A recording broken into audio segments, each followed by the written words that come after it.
All right, welcome everybody. Uh, my name is Roger Berkowitz. I'm the founder and academic director here at the Hannah Arendt Center at Bard College, and thrilled to be with you today to continue reading Between Past and Future, the book that Hannah Arendt said was her favorite book that she ever wrote. Um, it is a book of essays, uh, essays in the truest definition of the term essays, of attempts.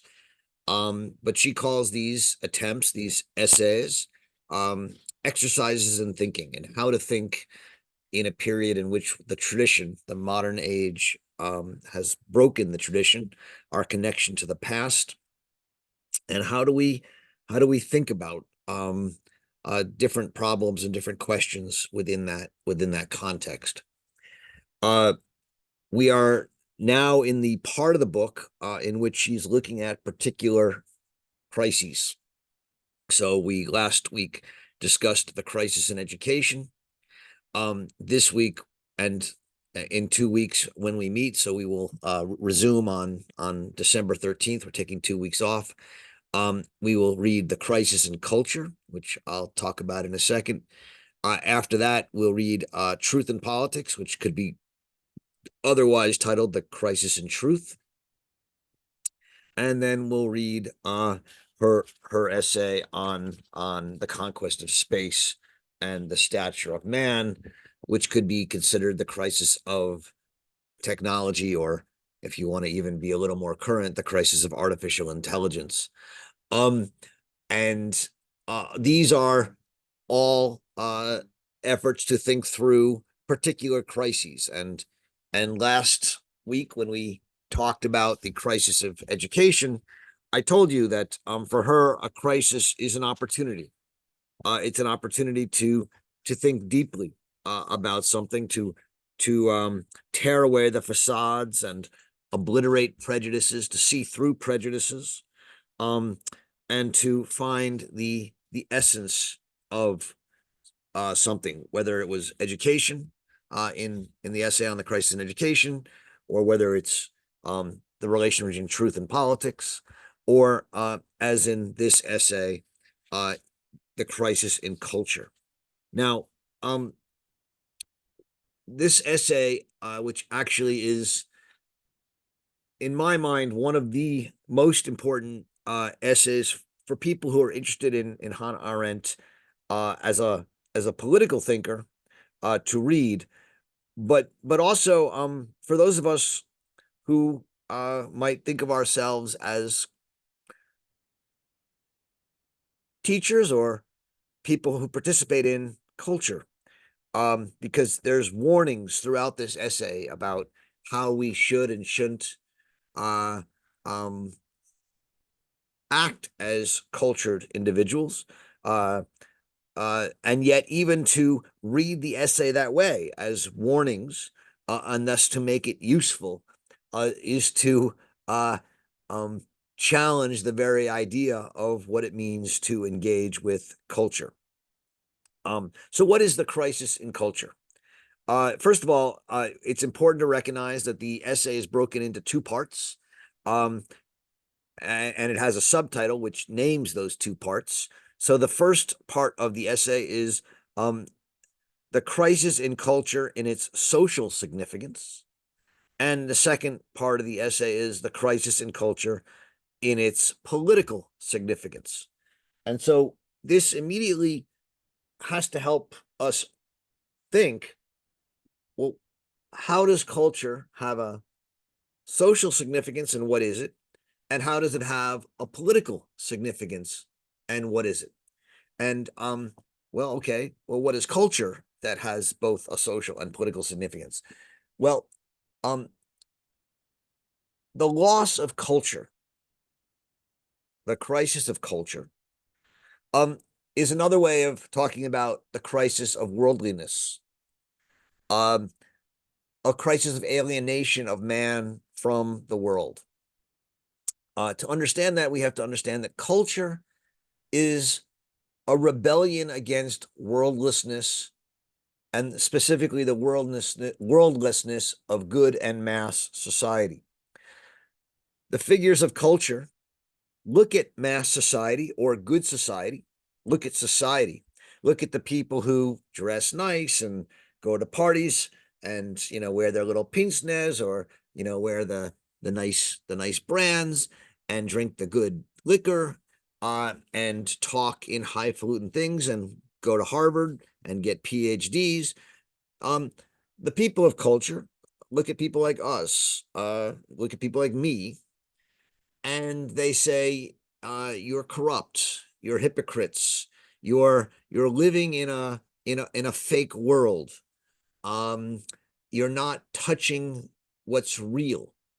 Uh, and and they say that because you're living in this social world, this world of society or high society or educated society, um, you're distracted with intrigues, right? We all are so caught up with, like, is Matt Getz going to be attorney general or not? Or, this. Who cares, right? That's not the real world. That's the world of intrigue and gossip, and it's a perpetual party. Did this artist have sex with that artist? Did this did this businessman tweet to that businessman? And it takes us out of the real world. Society does. It takes us out of a shared uh cultural world. um Culture, right, is the world that lasts. It's the permanent. um it's what we cultivate and in which we dwell. And society is sort of takes us out of that. The crisis of culture is the crisis of the loss of a shared world. And it has two different aspects to it. Politically, right, the loss of a shared world is the loss of a world in which we share judgment of what we like and dislike, right? uh in a political culture, whether we're if we're a Christian political culture, we know what's good, right? And we know what's evil. Or if we're in a Muslim political world, we know what's good and what's evil. And we have strong value judgments, and we have shared judgments, and we prefer our way of life to others. Um, the crisis of culture politically is the loss of those shared judgments, and thus the loss of a common world, in many ways. We'll get there, and we'll talk about that in 2 weeks, or in 3 weeks, actually, on December 13th, when we resume. The crisis of culture in its social aspect is in a sense more profound. It's the loss of the world that we share at all, not a public world or political world of judgments, but even the world. The world begins to crumble in our hands like dust. Um, and she worries that that the crisis of culture in its social significance means that we fundamentally cease to live in a world, and because we cease to live in a world and have a world that unites us and brings us together, a world with lasting things, we are reduced to simply caring about living our basic life functions, which include not only eating and breathing and drinking and having a house or a place to live, but also include um, uh, having the money to consume, but also include taking care of ourselves so that we pass the time and aren't bored. And so this new life world of consumption and entertainment is what is going to destroy the shared world, which culture uh, uh, provides in its social signification. All right, that's a very brief overview. I want to enter. This is an essay that, while I think is filled with insights that people can take out of it, and are really quite powerful. Um, it's got a lot of conceptual byways and cul-de-sacs, and it's actually quite hard to understand clearly. And so let me try and engage in a few definitions or articulations of the major concepts in the essay, so that we share them and that we can then discuss it. So the first uh, term I want to discuss or talk about is culture. What is culture? Well, culture has to be understood in contradistinction um, to world, right? She says that the world is the permanence against which life's consuming process uh, is built. So worldly things are durable things like houses, or even more durable than that, things that last, like works of art. And so the world stops. The world is what provides us a place that lasts. Culture, in its social significance, is a place where the human world is assured. Culture is what holds a human world together and helps it last in its duration. Literally, the word culture it comes from the Latin colere, which means to cultivate the soil, to cultivate a mind. It's to dwell in something. It's to take care or to tend to the soil or to a plant, to cultivate a plant or to cultivate a child. It's to tend and preserve them. Um, uh, she says that she'll say in the next section, but it's just important for us to think about it now, that um, culture takes as its starting point art, because art is what is made for the sole purpose of appearing, and is judged by its immortality, its lastingness, and its beauty.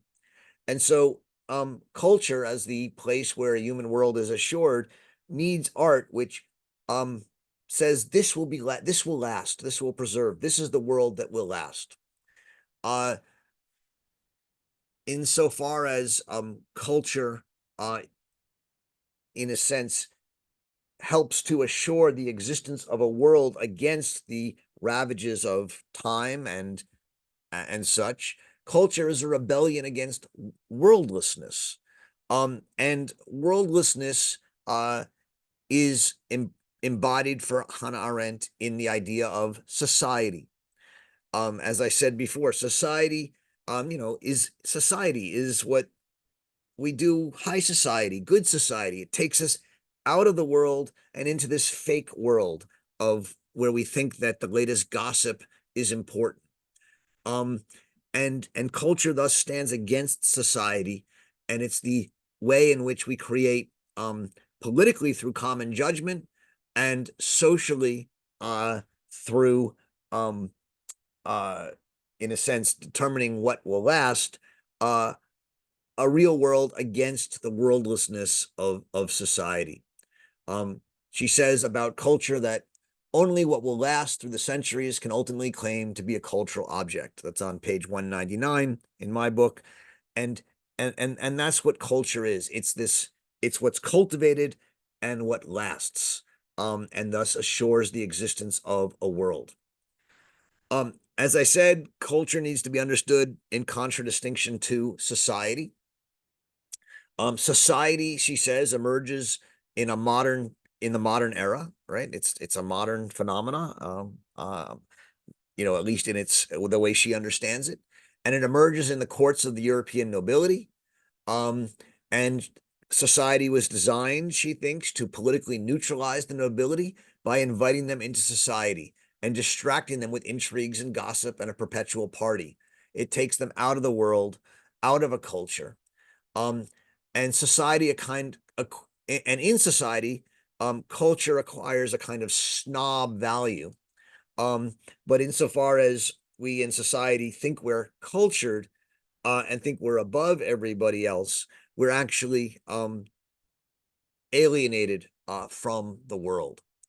Um, Within this high society world, good society world, or even mass society world, the individual is the person who rebels against society. So before we started, one of you asked about why she thinks the artist is a rebel. Well, the artist is the individual, right? The artist is the individual who's in open rebellion against society. And so Jean-Jacques Rousseau, says that I have to, in my confessions, confess who I am and assert my individuality against a conformist social world. The novel emerges around this time, the art form of the novel, as a way of exploring a main character, a protagonist, who is attempting to assert their individuality against a conformist and a destructive society. John Stuart Mill says that uh, liberalism means that I can do whatever I want so long as I don't harm others. Liberalism is an attempt to provide a liberty for myself to be an individual separated from society. And so for Arendt, society is precisely what sort of oppresses individuality, um, and there and it's what distracts us from reality, um, and and because society is worldless and is alienating, it it makes certain fundamental traits of humanity extinct, and so when we are in society, we are often um, uh, you know foreign to a kind of compassion with others. Uh, we are often lonely, even though we're in this society, because we are so caught up in our snobbery that we don't have connections, real connections. Um, we are alienated from the world, she thinks, and so the individual, she says, forms part and parcel of the society against which he tries to assert himself, and it always gets the better of him. That's on 196. And so much of the history of the novel is about individuals trying to assert their individuality against society, and society ultimately getting the better of them. Even the French Revolution, she says, the idea of the people, right, emerges out of a rebellion against the corruption and hypocrisy of society and the salons. Uh, you could think about it today.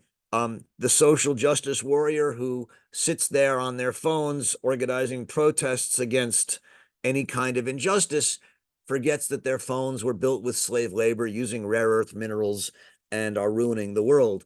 And that's the kind of hypocrisy and corruption of the social snob that Arendt is talking about. And she thinks of the artist, at least in its true form, as she understands it, as the rebel against that kind of society. Now, that's society generally and good society.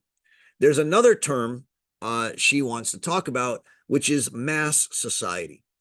Um, and mass society, she thinks, emerges when there are just more and more people who want to be in society and have the free time and leisure time to consume entertainment and talk about it, and thus to be alienated from the world.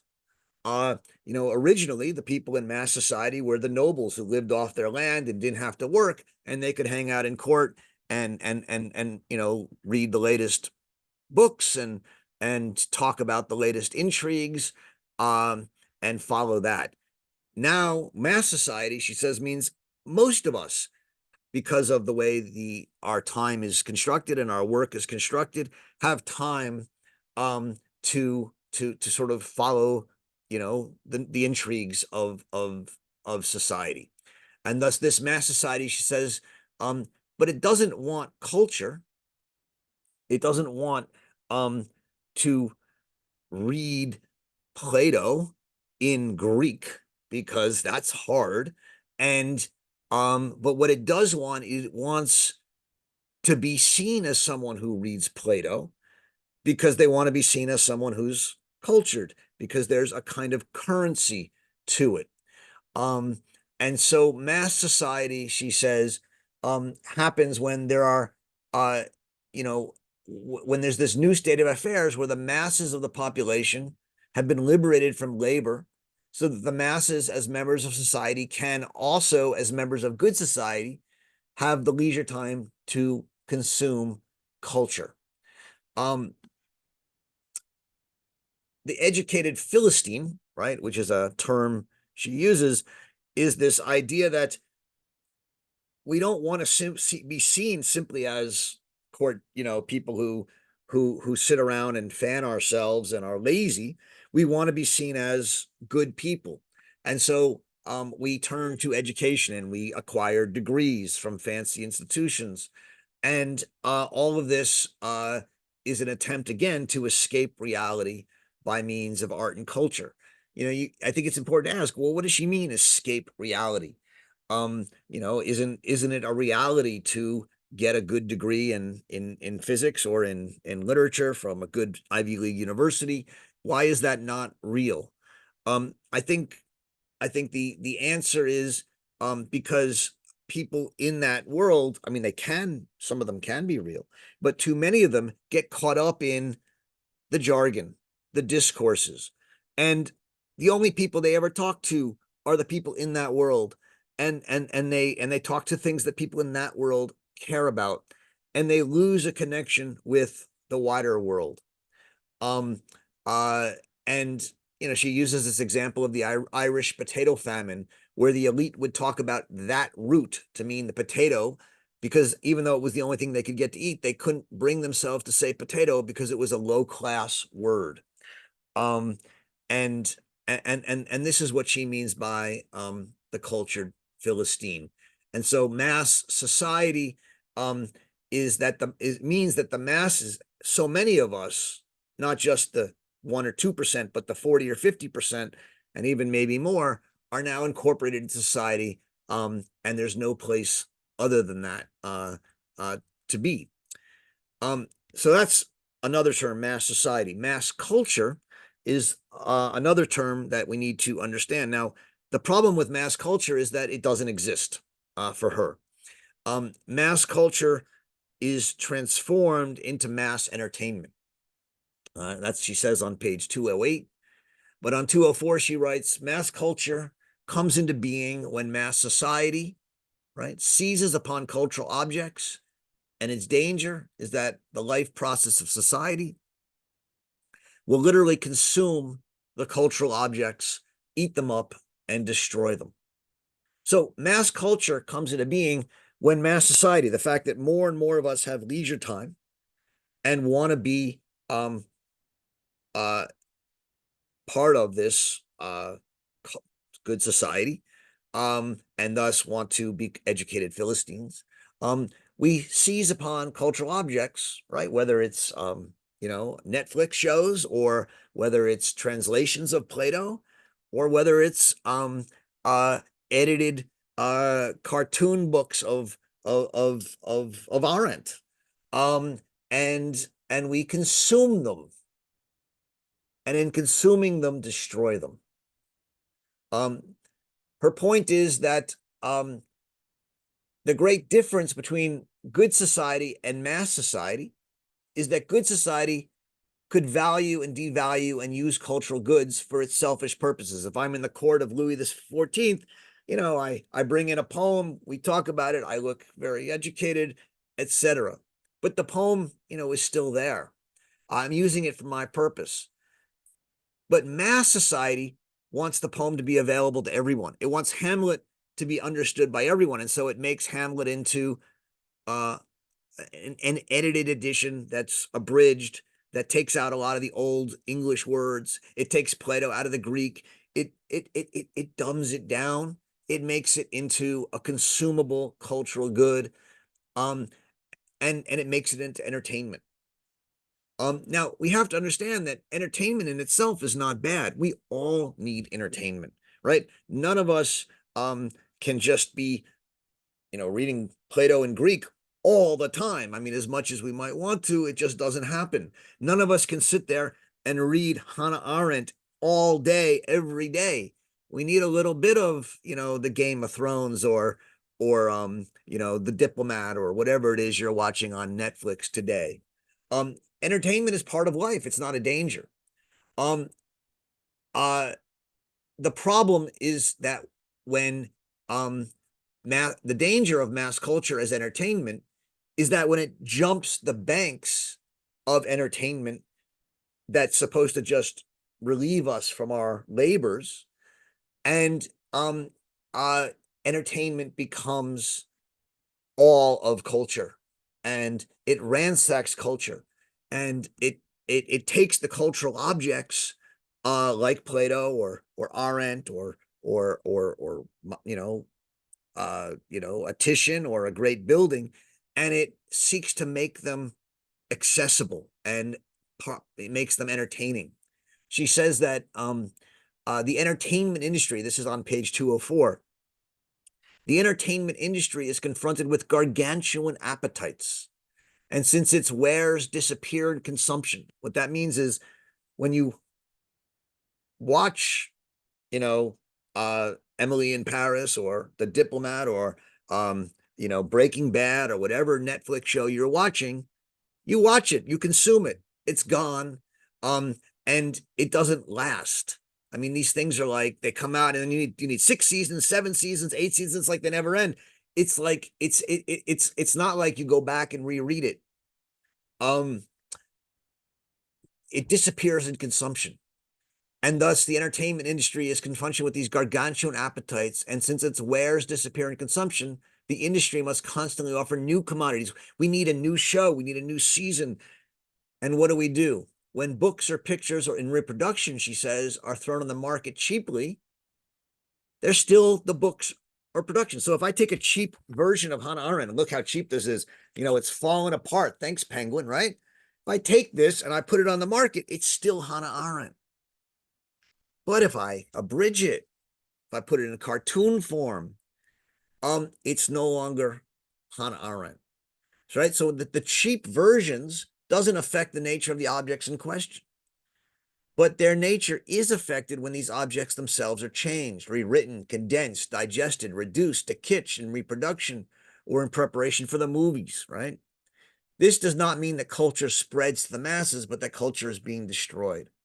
What she has in mind here is that it's one thing to present cheap versions of Shakespeare or to have really high quality reproductions of a Titian or a Michelangelo, but when you start, making it easily accessible, and you make movies that are supposed to last, make it easier to what to see it, well, then people don't read Plato; they just watch the movie.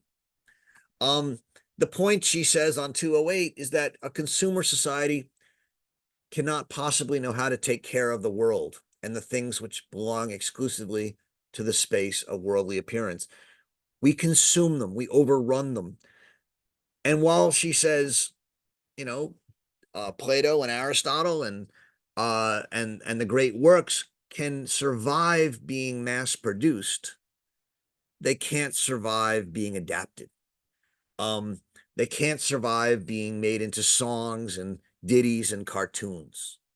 The danger, she says, is that that is there in all society, but especially in mass society, is that the objective status of the cultural world will disappear.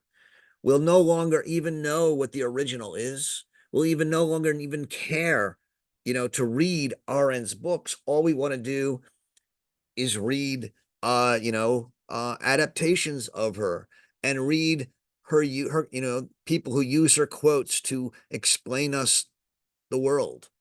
Um, and so, the very foundations of culture, the books, the paintings, the statues, the buildings, the music, all of which she says give testimony to the entire recorded past of countries and nations and mankind and give it a relative permanence.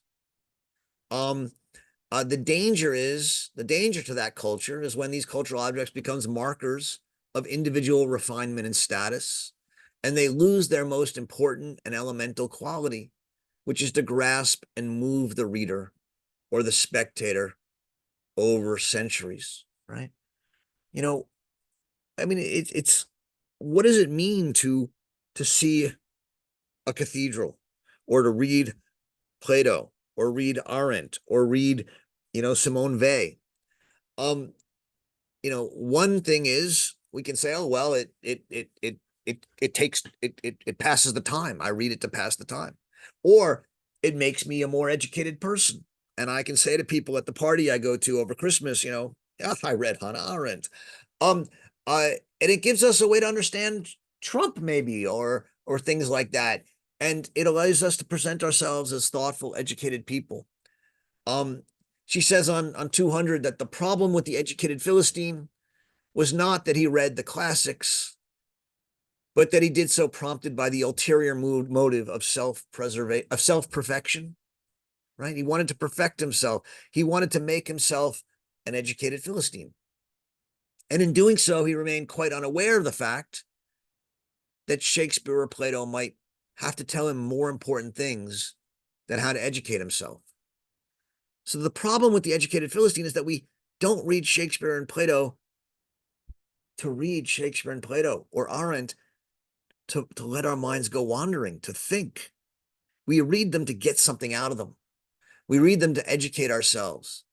And she says that therefore the trouble is that these educated Philistines flee into a region of pure poetry in order to keep reality out of life.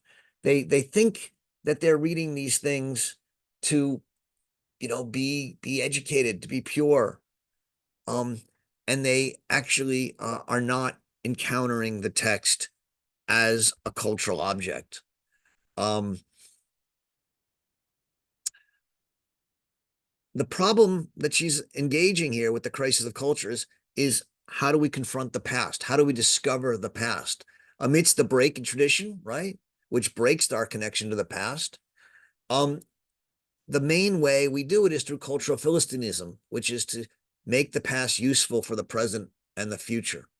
And what Arendt is asking us, or is opening to us, is the question of whether this approach to the past through mass society and mass culture actually further hides the past and further buries it and further separates us from culture. That's the crisis in culture in its social significance. I will stop there. And let's have a great conversation about this. You can, of course, enter the chat.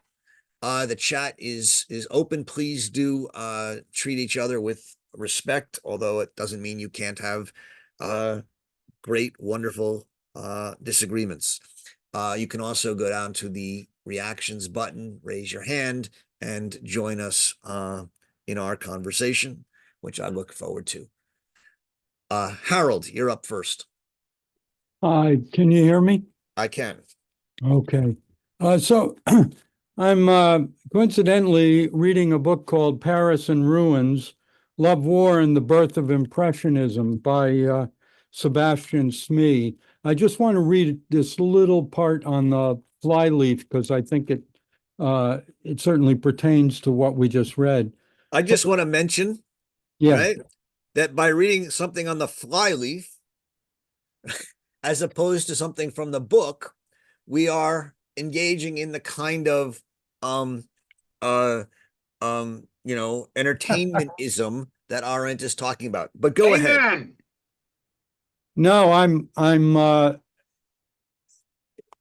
it actually gets to the point.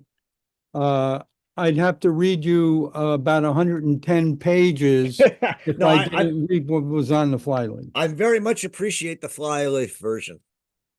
So from the summer of 1870 to the spring of 1871, famously dubbed the terrible year by Victor Hugo, Paris and its people were besieged, starved, and forced into surrender by Germans, then imperiled again as radical Republicans established a breakaway commune, ultimately crushed by the French army after bloody street battles and the burning of central Paris.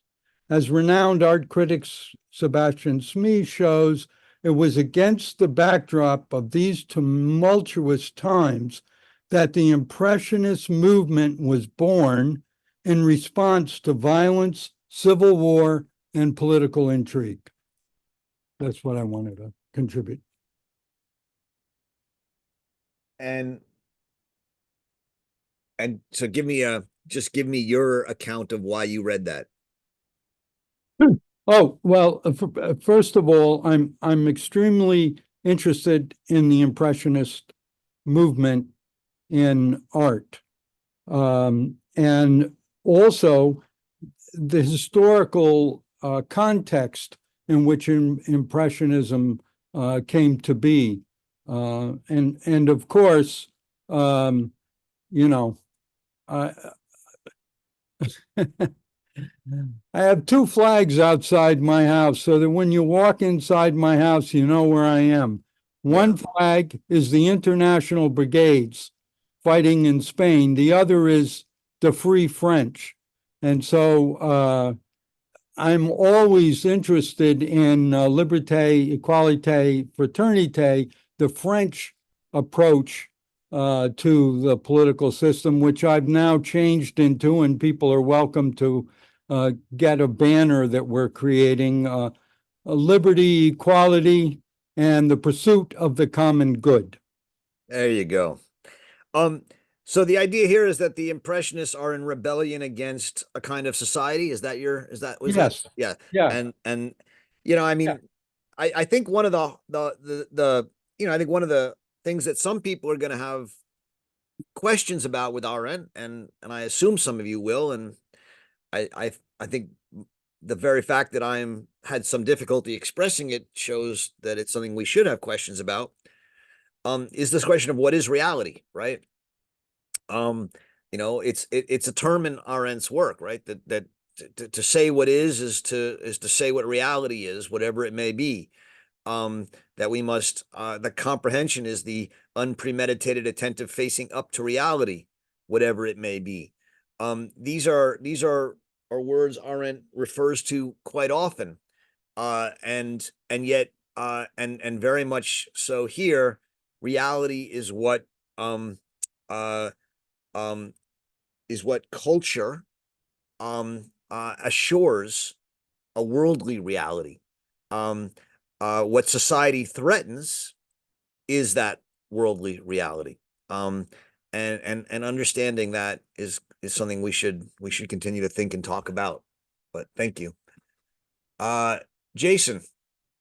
Yeah, I was involved in a project this summer that took oral histories and it practically generated poetry responses to those oral histories. And after reading this today, I was like, wow, how philistinic that exercise must have really turned out to be. And I was educated by this by the project leader, and she brought it back to Homer and Homer's description of Achilles' shield, which is 130 something lines in the Odyssey that talks about just this shield, just describing the physical manifestation of this shield in the poetic muse. And so I'm wondering, is the distinction here between the entertainment and the culture just that it's repeated when it's cultural, it's ritualized? Is that an appropriate distinction we can make?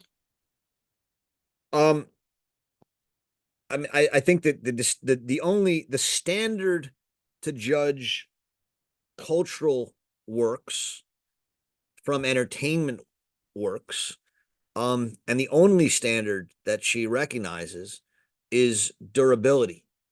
Um, it's that they last over time, and and that they continue over time to um speak to people and become a a part of our common world. Um, one of the real questions today is, um, do any cultural objects become part of our common world? Um, uh, you know, the mass society has replaced society. And that means that the number of people who, quote unquote, are part of the cultured world has grown quite a bit. And there are many different parts of it, right? And one of the classic critiques of good society is, that it's was generally white and male, or then white, or then rich. Um, and it definitely had its prejudices and its biases. Uh, and so today, if you publish a book, you need to know who's your market. Is it white people, or is it intellectuals, or is it black people, or is it Jews, or is it Christians, or is it Muslims, or is it is it poor? Yeah, who you're going for? Um, and there's very few books. In fact, I mean, I wonder if there's any anymore. Um, that go for the whole market. And I mean, what would that even mean? Um, and so the question of how you judge between Homer's description of Achilles' shield and a a poem generated from an oral history, um, or a Netflix series, is one. Does it become does it become an object that is that lasts and is talked about and becomes a part of our common world, or does it sit on a computer drive somewhere and a couple people read it, right? That's the standard. um and obviously there's a lot of things that go into that, luck and timing and all sorts of things, but um uh you know for her, um cultural objects are ones that last and are not consumed. Most of what is most things today are produced and for consumption, and are consumed, and um are not intended to uh last beyond that. That's the argument. And as a result, um we increasingly all live in this world of society, um but without a common culture, without a culture that lasts and can unite us. Now, again, as I said, the common culture is often racist, prejudiced, biased, sexist, classist, etc. Um, she's not taking that on here. She's simply saying the crisis in culture is the loss of culture and the loss of a common world. Thank you. Okay. Yeah. Denise. Thanks. How to do this. Roger. You're on, Denise. Yeah.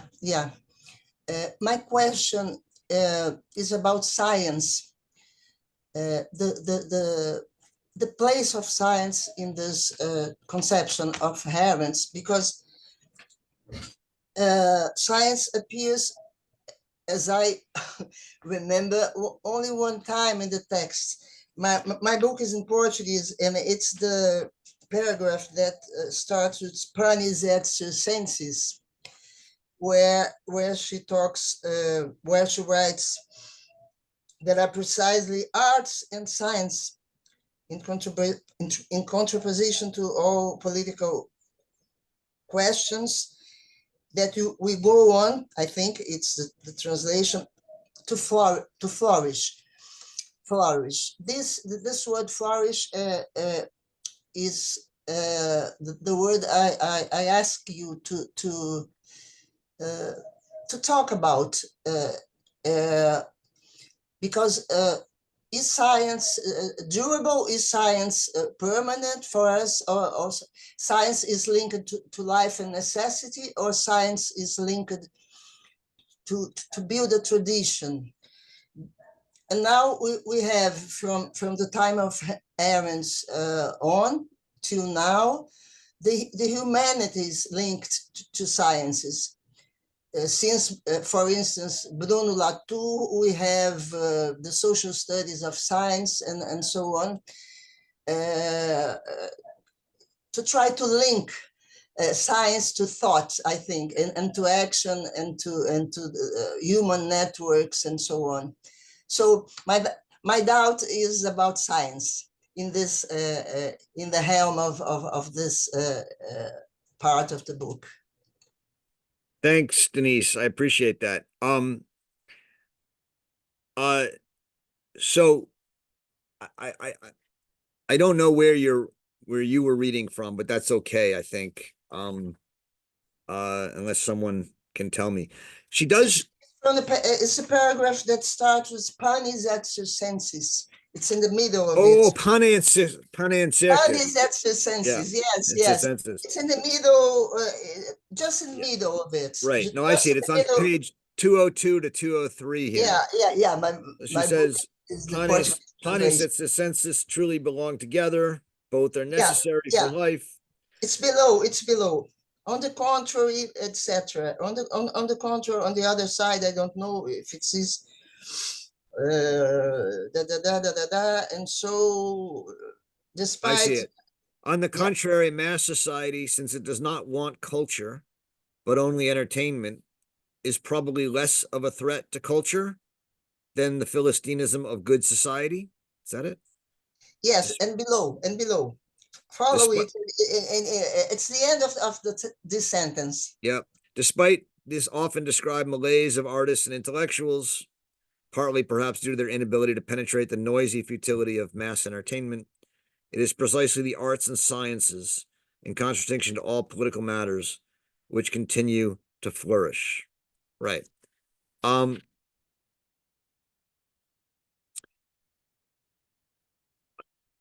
So her point is that on the contrary, mass society, since it does not want culture or entertainment, is probably less of a threat to culture. Right. Her point is that mass society, because it's what it really cares about is entertainment, it's going to leave certain things alone, right? And so there will be spaces, even in mass society, for people to engage in artistic pursuits that are not aimed at entertaining, right? The artist is going to be for her the last real rebel and the last individual standing.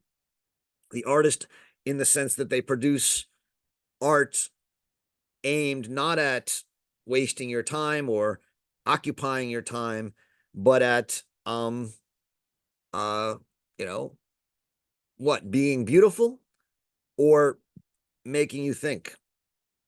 And the artists who do that, will not be generally wealthy, or sometimes they will, but generally not.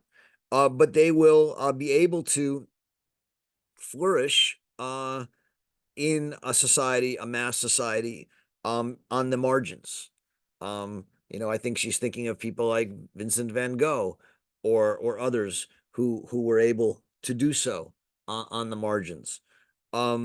Similarly, there will be people who spend their lives working on theorems or developing a pure science of relativity or whatever it is, not trying to monetize it and not trying to entertain people and write popular books about it, but actually engaging in work that will become part of our cultural heritage.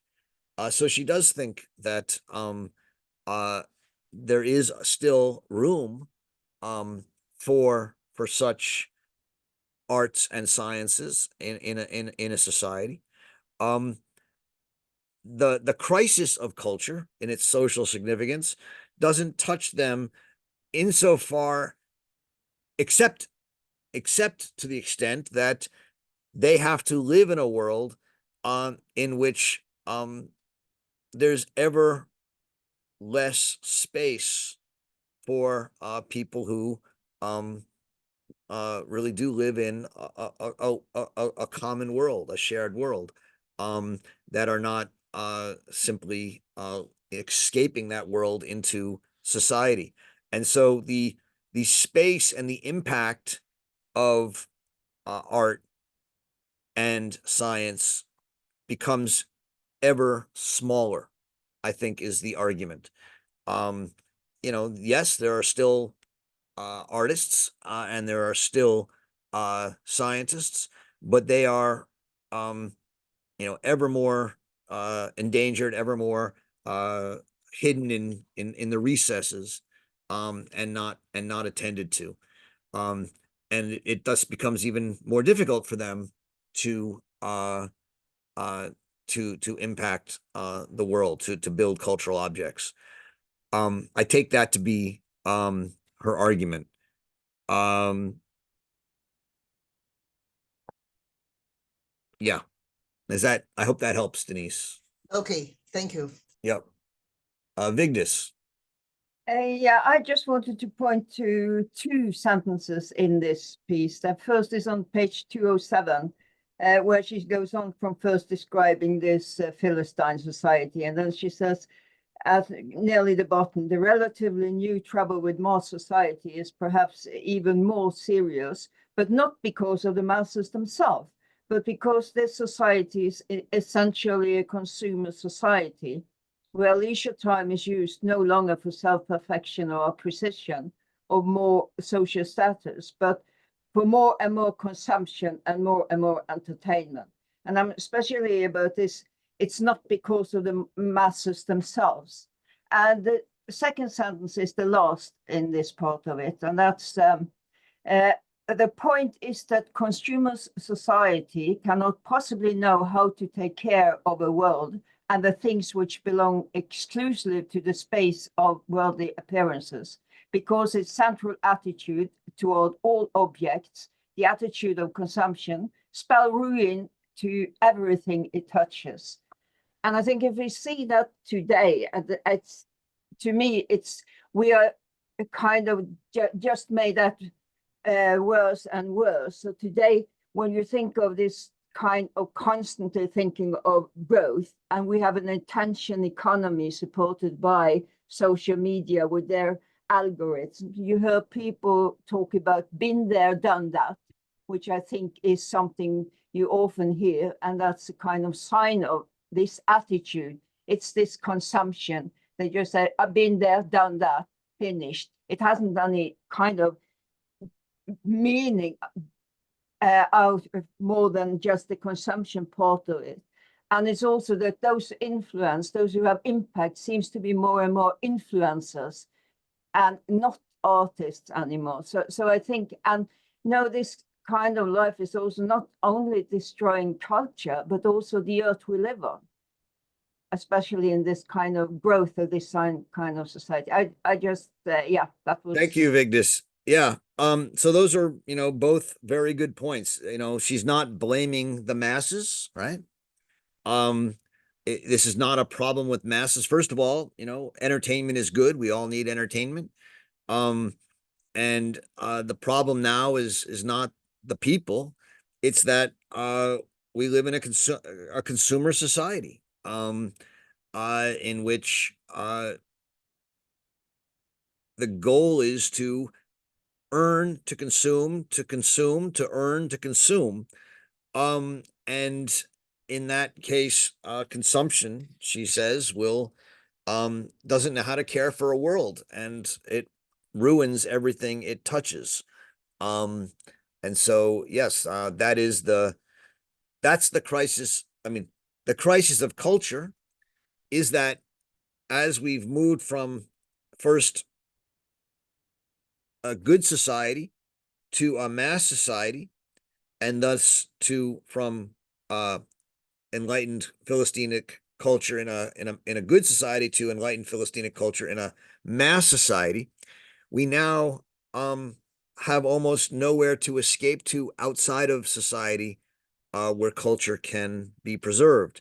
In the last question, Denise asked about, well, there are places still where science and art can happen, and there are.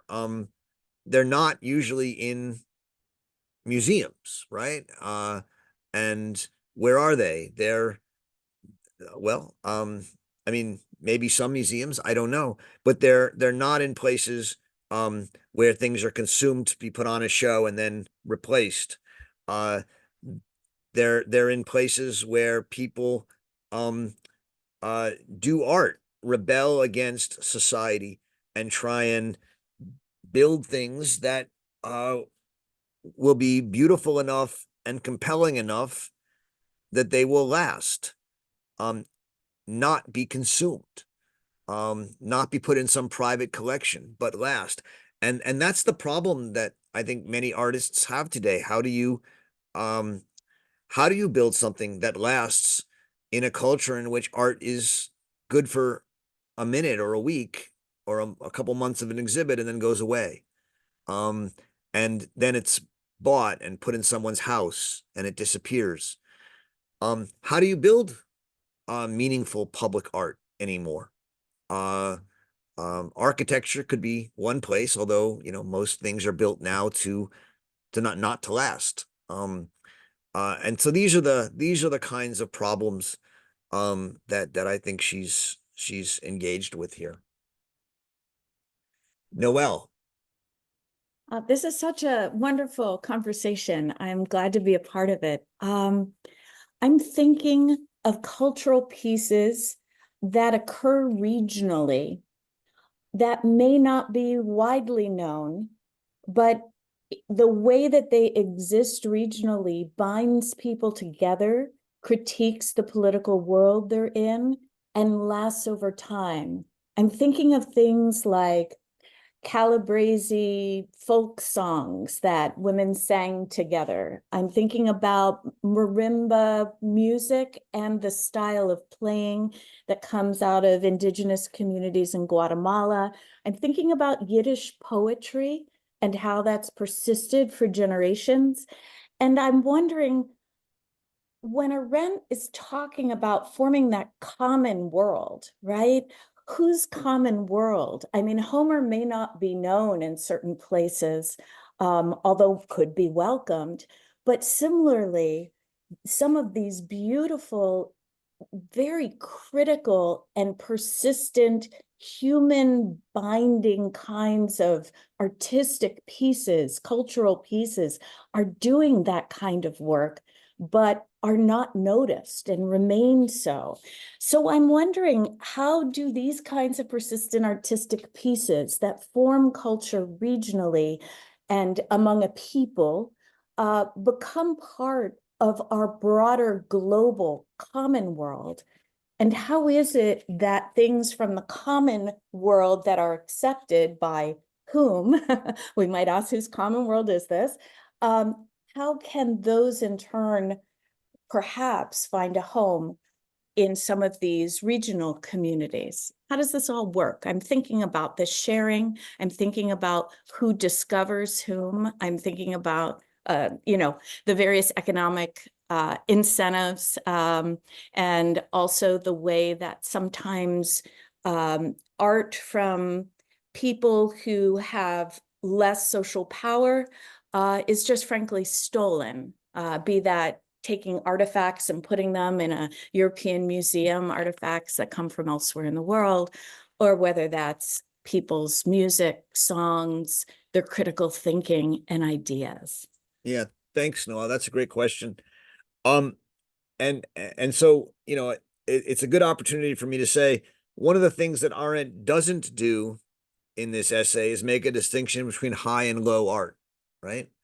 Um, uh, she doesn't say in the second part of the essay on politics, she'll say that the only criteria for political culture is judgment. And that judgment will be within a political world. But here, she says that the only criteria for culture in its social significance is that it lasts, right? You know, um, you know, my father is not able to really remember much these days or think much in a way that or communicate it.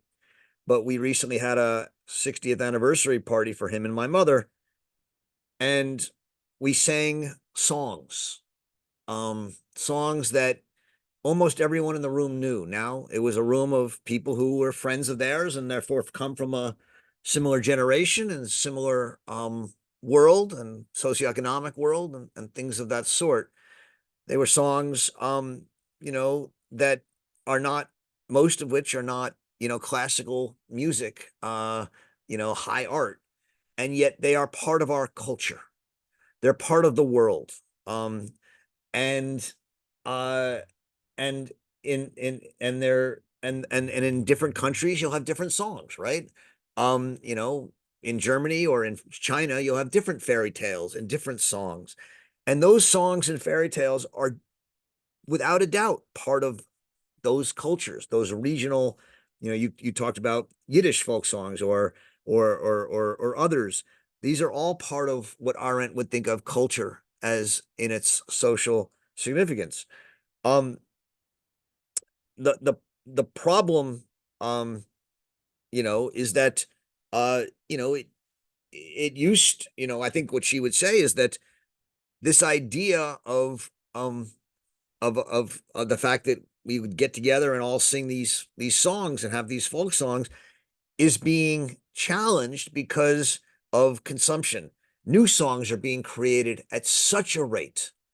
Uh, New books, right? When some of us grew up, there were classics that we would read. Now there's so many classics because there's so many different traditions. And so the people here are not reading the same classics anymore. Now, is that bad? No, it's not bad per se. But what it does mean is that as we grow up, we don't have the same cultural touchstones. Um, Homer, of course, is a particular thinker at a particular time in Greek history. He was a Western thinker in that sense. Uh, I don't think the claim is that everyone in the world has to read Homer. And I don't think the claim is that Homer is better than Confucius at all. It's just that each culture needs a culture if it's going to last. And if create 40 different versions of Homer and you create odysseys for, children and odysseys for, Jewish children and odysseys for rich children, odysseys for poor children, then there's no Odyssey left, and people lose that common world and that guarantee of a common culture. So again, I think you're absolutely right. There's no claim here that we should have one world culture, right? She's obviously writing within a particular tradition, a Western tradition. Um, and what she's saying is that in that Western tradition, there were and are certain things that have become part of our common cultural inheritance, which is part of our world, and that's being lost.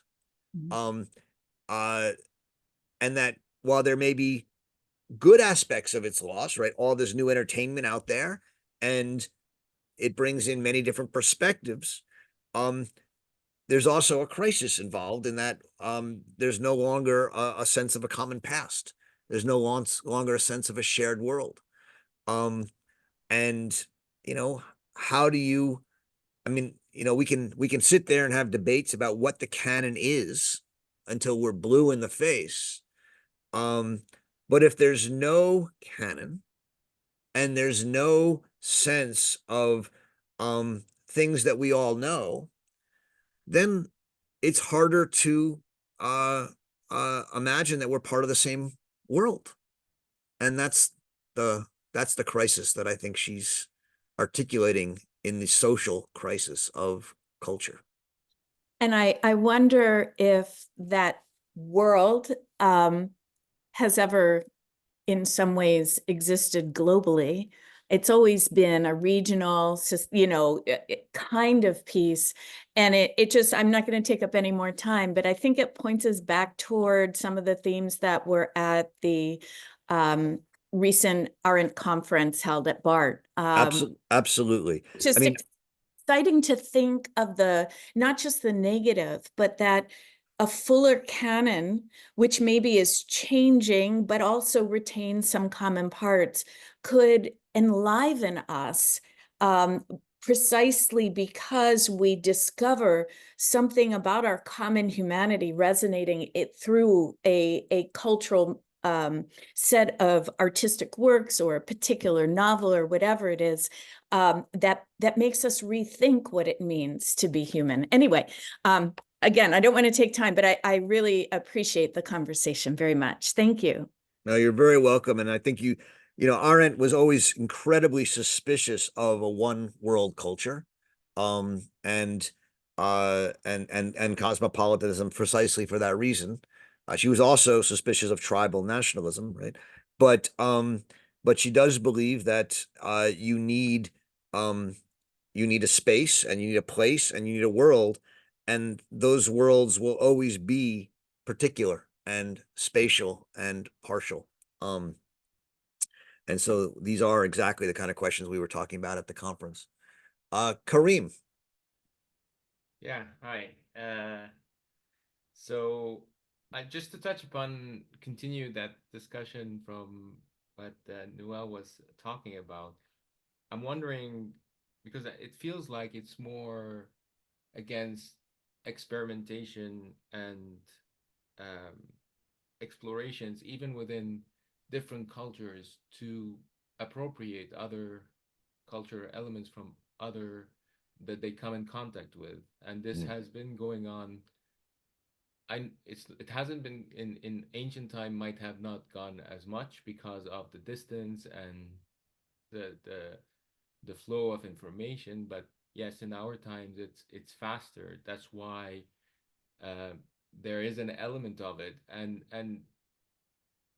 why is it like an issue where it's more uh, cultures are trying to understand their history, even within those contexts, within those like very appreciated contexts of other cultures. That's my first comment, and then tied to it, because what I'm trying to understand even in our time is this concept of entertainment and consumption as a destructive, maybe not destructive, but at least not a great force. But it's also from ancient time, maybe it's not as prevalent, but we see that mass societies, they are the only way that usually you promote culture is through entertainment and consumption. Like if we go back to even when Socrates was trying to make people think about how they received, for example, the dramas, how that they understood it, you see that a lot of people didn't really think a lot about it, but he was trying to make them think about it. But there was a starting point, which is basically they were consuming those things and getting entertainment, but underlying it are some elements that could lead afterwards for discussions and maybe thought that that could be triggered. Well, thank you very much, Kareem. So on the first point, I don't think Arendt is against experimentation, um, or um, or reading new texts, or bringing new texts into conversation with old ones, or changing or blowing up the canon. I don't think any of that is what she's after, right? Um, you know, uh, um, I think if you look at her work on, for example, just Plato, right? She writes about Plato in many different places and in many different ways, and is incredibly critical of him in many times, um, and reads him in strong and sometimes I think ways that she even knows are simplified ways, because she's trying to um, make a point and tell a large story. Um, so and I don't think so I think the idea of putting Plato in conversation with, you know, Mencius or Confucius, or putting them in conversation with, um, an Africana tradition, you know, in in in in a great poem called Omeros, or putting Homer in conversation with the Caribbean tradition. Um, I think all of that is not is not at all what Arendt is worried about. In fact, I think she thinks that's fantastic. That's what it means to um, continue to read and engage with a common tradition. And at times, certain books will fall out of that tradition, right? That people that they stop speaking to us, at least for a time, and maybe then they come back. Um, there are books that are wildly popular for a while, and then they aren't read for hundreds of years, and then maybe they come back or maybe they don't. And so I don't I think Arendt very much uh is a proponent of that. She writes an essay on Walter Benjamin where she talks about his idea of pearl diving, right? Diving for pearls. Um uh and picking out of these texts and these books the things that are important to her. Um I think her worry is that at some point we lose the books, right? I mean, just to use an example, uh, some of you, have probably read what I've written about this in the last 4 or 5 months, but there have been a number of quotations of Hannah Arendt's that have floated around social media. And I mean, floated around, I mean, dominated social, I mean, you know, with enormous virility on social media. And at least two or three of them have come to my attention recently. And they're not quotes of hers, right? They're not her, not something she ever wrote. Um, Now it's not that they don't represent ideas that she said. I think that they're pretty close, and one could argue with them this way or that way. But they now are read. Those quotes have been read by more people than probably have read Hannah Arendt over the last 70 years, right? So for those people, that's now Hannah Arendt. There was a movie made a number of years ago by an Israeli filmmaker about Hannah Arendt that I was supposed to be someone who helped on. And when the movie came out, it had 30 quotes that had been put on a block print and was being read by an actress. And all 30 of the quotes had been altered. And I said to the director of the documentary, I said, you can't do this to Hannah Arendt's words. And she said, oh, well, I didn't change the meaning. I just wanted to make them more accessible to people. And I'm like, if this is exactly what Hannah Arendt was arguing against. And to make Hannah Arendt accessible by doing something that she would find repulsive and exactly the kind of consumerism that she was arguing against, is a problem. And the sad part is now that I see in newspaper articles and journal articles, but even in academic articles, people citing quotes from that movie with no footnotes. And they're not right. They've now entered the world.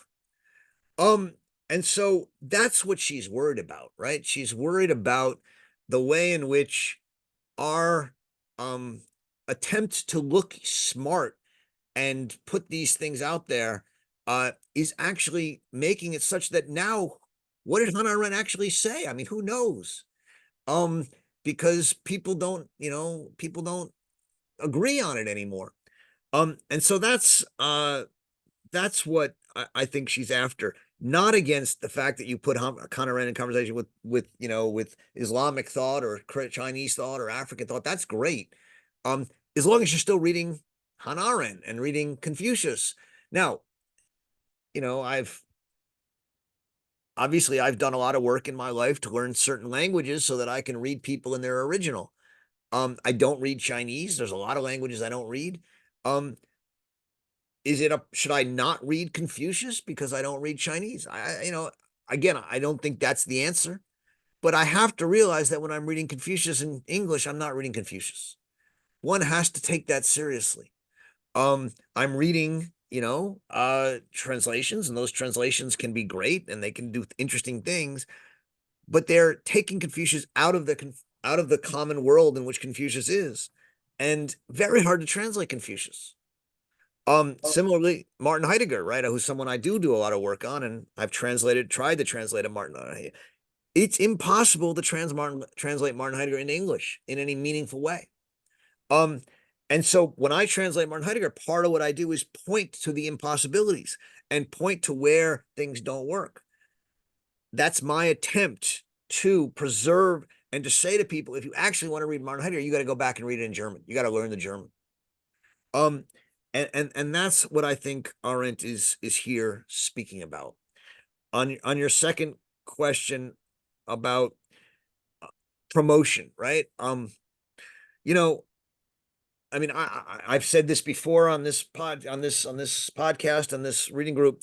I've always had a kind of fear about what I do with the Hannah Arendt Center, right? To what extent am I, writing about Hannah Arendt, using her every week, making her into a cartoon of herself, versus to what extent am I trying to take her work seriously, present it to people, and encourage them to read her on their own. One of the reasons the reading group is the very core of what the Hannah Arendt Center does is because I am committed to keeping Hannah Arendt's work in the discourse, not just my voice, right? That's the idea here. I want to bring her work to a wider audience. I have a lot of good friends who published really interesting books, graphic novels, movies, play, all sorts of things. I think it's great. To me, it's great when it promotes people to go back and read Hannah Arendt. It's not great when it's just, read the book and then go on and then say, oh, I'm an Arendtian. I've done this. I've read this secondary source, or I've read this excerpted part. And so, I on the one hand, I want to promote people to read Hannah Arendt because I think she's really thoughtful and important. But I also want them to read Hannah Arendt. I guess that's what I want to say. Yeah. I just want to say, yeah, your reading group has, I've been listening for it for 5 months, and it has that effect, and it helps a lot in trying to at least go back and read and think about what's being said. So yeah, thanks for. Well, thank you. I mean, that's the hope, and I'm glad it's having that impact. And I'm very, and it's something I love doing. Steve Maslow, nice to see you. Steve, are you still there? You got to unmute. Hi, I'm sorry. New computer. Don't know how to work it. Can you hear me? I hear you.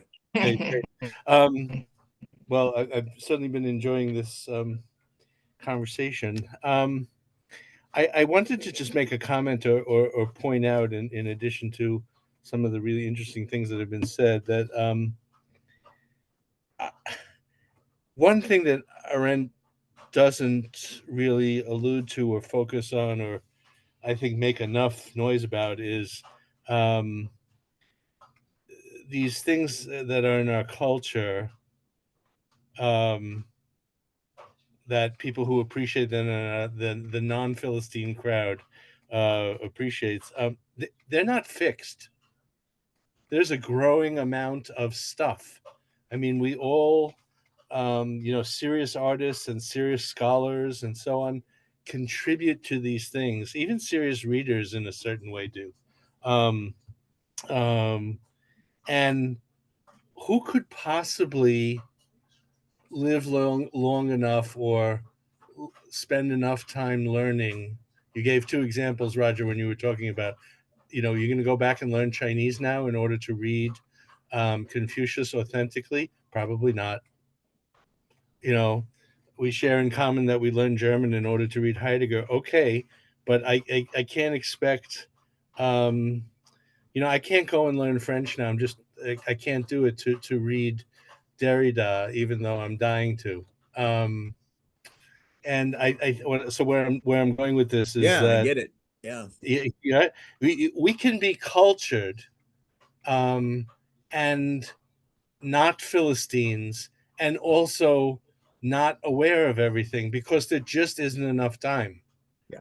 Steve, Right? that's a great point. Let me just the first thing I want to say though is what you just said, right? We can be cultured and not Philistines. Right. That's not what her essay is about, right? She's not interested in whether we are cultured or not. Right. She's interested in about the question of the loss of a cultural world in its social significance here. Right. And that loss is meaningful because you're right. We can't all read the same things, and we increasingly have a globalized culture. How do we then live in a world in which when I, meet you at a jury box, or I meet you in a citizen assembly, or I meet you on the street, or I meet you in a diner, or I meet you in a classroom, you know, I can get up in front of a classroom and say, well, it's like Plato's cave, and I look out and nobody knows what I'm talking about, right? Or I Yep. say it's like Billy Budd, and no one knows that one of this character, or of one of the great American, in America. And so what she's saying is, um this is not about individuals, this is not about the people, it's not about being cultured or not cultured. It's about the loss of a cultural world that disconnects us from the world and thus from each other. And that's the crisis she's talking about. Yes, I hear you. Um, and where I was going with this, is that someone who tried to take this on was Matthew Arnold, actually, in a very famous essay, 4 essays actually of his, called "On Translating Homer." He tries to take this on. He said, how we can't possibly know everything. How would we know what is quality from what is junk? I mean, he doesn't use that phrase.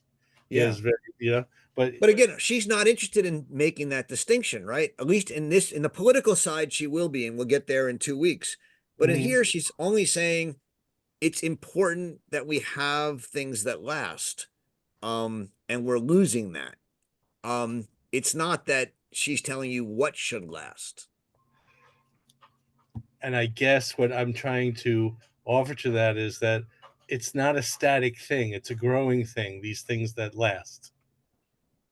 Yeah. But okay, on the one And, hand, there's it is, and to just short circuit Matthew Arnold, I'm going to get killed for doing this.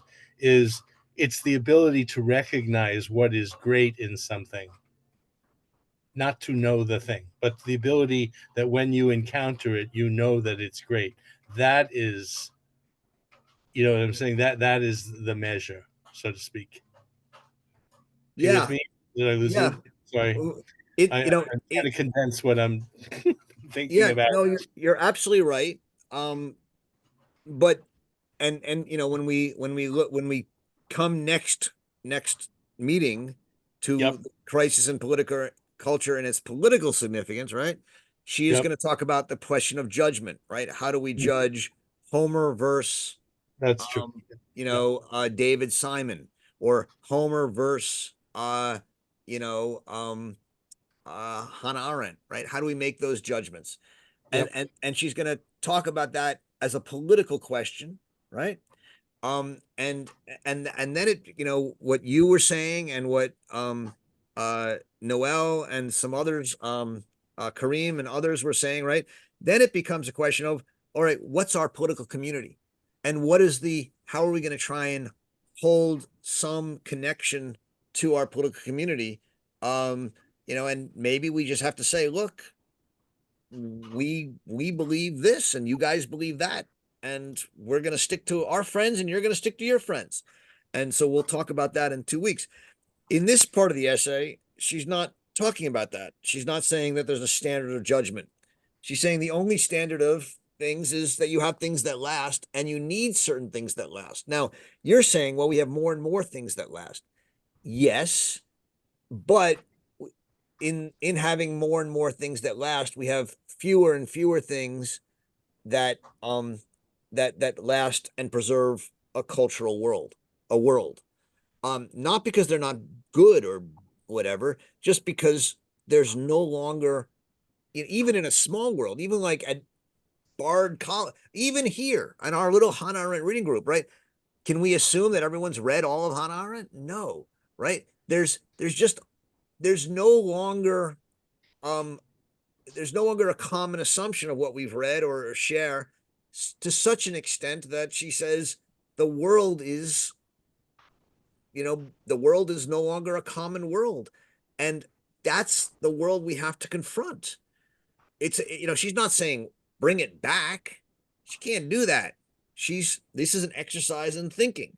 How are we going to live in this kind of a world?